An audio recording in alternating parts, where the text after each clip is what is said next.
வணக்கம். இன்றைய வீடியோவில் என்ன பார்க்க போகிறோம்னு சொன்னால், நடுக்கடலில் நடந்த பண்டமாற்று என்ன நடந்திருக்குன்னு சொன்னால், விரிவாக பார்க்கணும்னு சொன்னால், கடலில் வந்து அதாவது இன்டர்நேஷ்னல் போர்டரு கிட்ட நின்று இந்திய மீனவர்கள் கொஞ்சம் பேர் மீன் பிடிச்சு கொண்டு நின்றுருக்கிறோம். ஒரு 2 கிழமையாக மீன் பிடிச்சு கொண்டு நின்றுருக்கிறோம். நான் பிற்பகுதியில் இந்த வீடியோவை நினைக்கிறேன், நீங்கள் பார்த்துக்கொள்ளுங்க. இதுதான் ஆதாரம், வீடியோ ஆதாரம். 2 கிழமையாக வந்து மீன் பிடிச்சு கொண்டு நின்றுருக்கிறோம் இன்டர்நேஷ்னல் போர்டரு கிட்ட. ஸோ அவங்க 2 கிழமையாக நிற்க ஒரு படம் கொண்டு வந்து வருது, அவங்கள நோக்கி வருது. ஸோ தூரத்தில் பார்க்க அது என்ன படகு, அப்படி என்ன யார் வாராங்கன்றெல்லாம் அவங்களுக்கு தெரியல. ஸோ கொஞ்ச நேரத்தால் பார்க்க ஸ்ரீலங்காண்ட கொடி வந்து அதில் தெரிஞ்சிருக்கு. அப்போ ரைட், ஸ்ரீலங்கா படகு தான் வருதுன்னு சொல்லிட்டு இவங்க தங்கட படகில் நின்றுருக்குறாங்க. அந்த படகுல வந்தவங்க வந்து ஸ்ரீலங்கா மீனவர்கள். இன்டர்நேஷ்னல் போர்டர் தானே, யாரையும் சந்திக்கலாம்.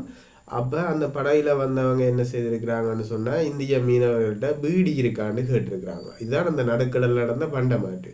பீடி இருக்கான்னு கேட்டிருக்கிறாங்க. ஸோ இவங்களும் வந்து பீடியை எடுத்து கொடுத்துருக்குறாங்க. நல்ல பீடி கட்டாக வந்து அப்படியே தூக்கி எறிஞ்சிருக்கிறாங்க. இங்கே இலங்கை படகுல நின்ற மீனவர்களால் கட்சி பிடிச்சிருக்கிறார். ஸோ அதை வந்து அவங்க எடுத்துருக்குறாங்க. அப்போ இவங்க பதிலுக்கு வந்து என்ன செய்திருக்கிறாங்க, 2 கிழமையாக மீன் பிடிச்சு கொண்டிருக்கிறோம், பசியாக இருக்குது, எங்களுக்கு எதுவும் சாப்பிட இருந்தால் தாங்கன்னு சொல்லி இந்திய மீனவர்கள் கேட்டிருக்கிறாங்க.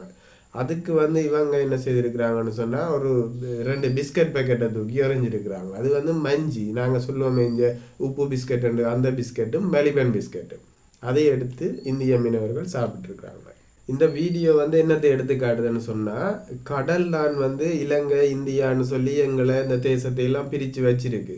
நம்ம மனிதத்தை வந்து யாராலும் பிரிக்க இயலாது. இவங்க வந்து பசியில் நின்றுருக்குறாங்க, பிஸ்கட் கொடுத்துருக்குறாங்க. ஸோ இந்த மனிதாபிமானம், மனிதம் என்கிறது வந்து எல்லா மனுஷருக்கும் வந்து பொதுவானது.